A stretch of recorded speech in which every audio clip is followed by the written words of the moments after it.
Welcome to this fourth video in the series on enlargements. Before watching this video, make sure that you've watched enlargements number 1, 2 and 3 just so all of the things that we talk about make perfect sense to you. Let's get started. So, example number 1. We're going to take shape A, this triangle, and we're going to enlarge it by a scale factor of a half. So that's the thing that's different about this example. The scale factor now is a fraction. Centre of enlargement is 0, 0, also known as the origin, and we're going to label a new shape B. So let's take this step by step. First of all, I'm going to draw in my centre of enlargement and mark on that point. Then I'm going to draw on some ray lines. The ray lines need to go from the centre of enlargement to each corner of the shape. And same as before, I'm just going to measure the distance from the centre of enlargement to each corner of the shape.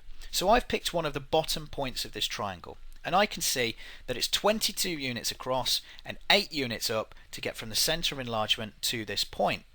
Now the scale factor of enlargement here is a half. So same as before, I'm going to take each of these lengths and multiply it by the scale factor. You can see that those distances have now changed to 11 across and 4 up. And when I draw those onto my diagram, it gives me a new position for that point. Now I can do that with each of the other remaining 2 points, and hopefully you can see that I can now trace the outline of my new shape B in that place. The main thing you're going to notice about this is although these are called enlargements, shape B is actually smaller than shape A was originally. So this enlargement has gotten smaller, which can be a little bit confusing, but remember we had a fractional scale factor, so this thing is half the size as it was originally. Here's one for you to have a practice at. Pause the video, hit play when you're ready to see the completed solution. Okay, so if I'm enlarging this shape by a scale factor of a third this time, everything gets a third the size that it was originally, and the centre of enlargement is 1/5. So when I put my centre of enlargement in, draw my ray lines, the new shape will end up in that position, exactly a third of the size of shape A. Okay, we're going to take a pause a minute here and just have a look and a bit of an investigate as to what happens with different fractional scale factors. I've gone back to the very first problem we looked at today in example number 1 with a triangle. Now you can think of this triangle as having scale factor of 1.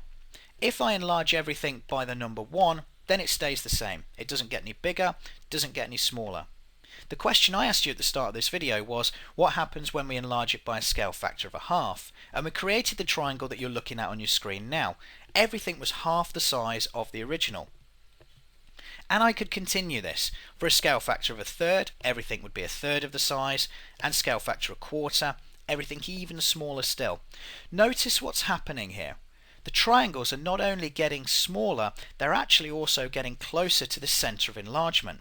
I could continue doing this for scale factor of fifth, a tenth, a thousandth, each time the triangle getting smaller and smaller and closer to the centre of enlargement. My question is, what happens at the centre of enlargement? What scale factor would that be?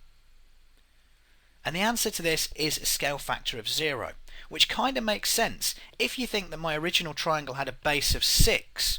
When I used a scale factor of a half, that base went to 3. But if I used a scale factor of 0, 6 times 0 is 0. So the triangle effectively disappears into that centre of enlargement, which I think is pretty cool. In example 2, we're going to take this idea one step further.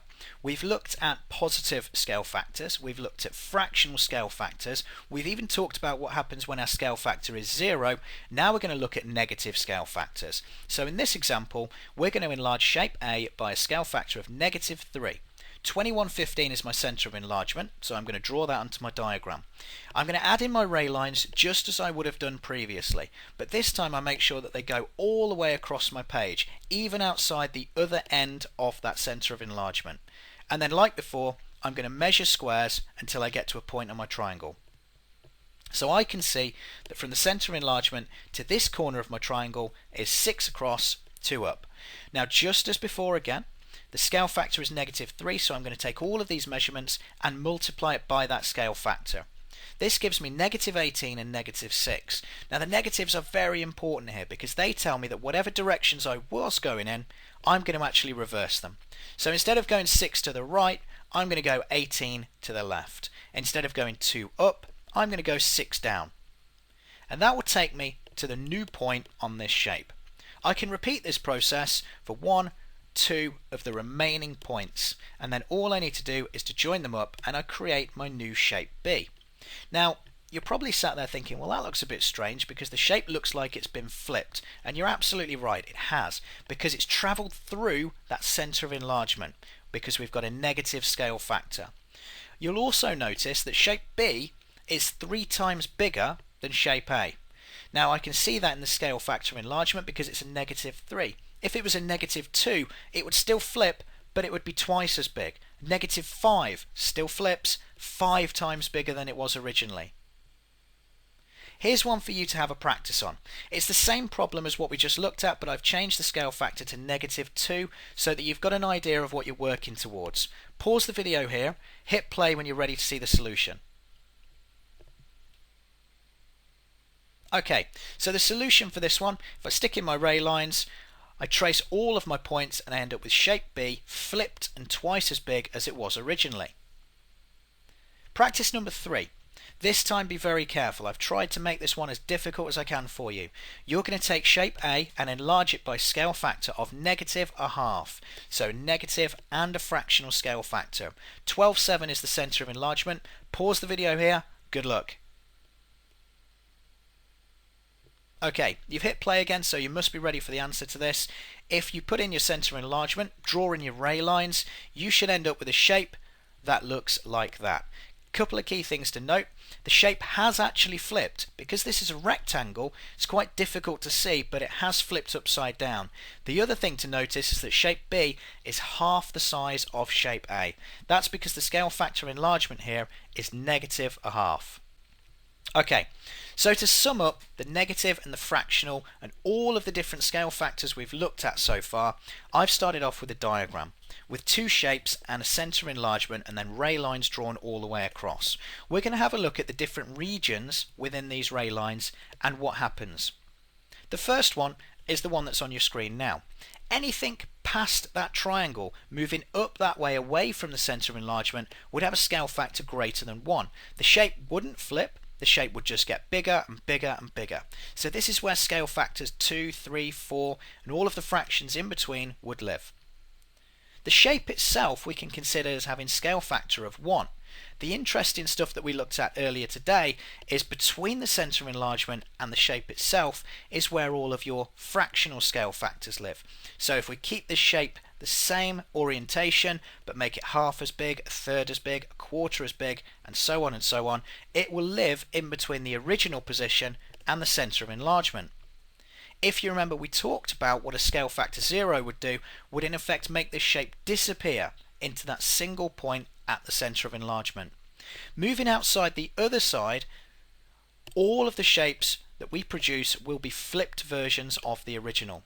Anything that ends up in this region will have a scale factor between 0 and -1, and it will be a fraction of the size of the original. Don't forget it's also flipped as well. This shape has a scale factor of -1. All of the lengths are the same size as in the original, but the shape itself has passed through that centre of enlargement and been flipped. And then anything moving out this way has a scale factor less than -1, so -2, -3, -6, etc. These are shapes that have gone through the centre of enlargement, flipped, but then are bigger in their original measurements than the first shape. So it might be twice as big and flipped upside down if it's scale factor -2. Well done if you've got your way through these series of videos. Hopefully you found them really useful. Don't forget to click and subscribe to Maths Made Easy. Thanks for watching.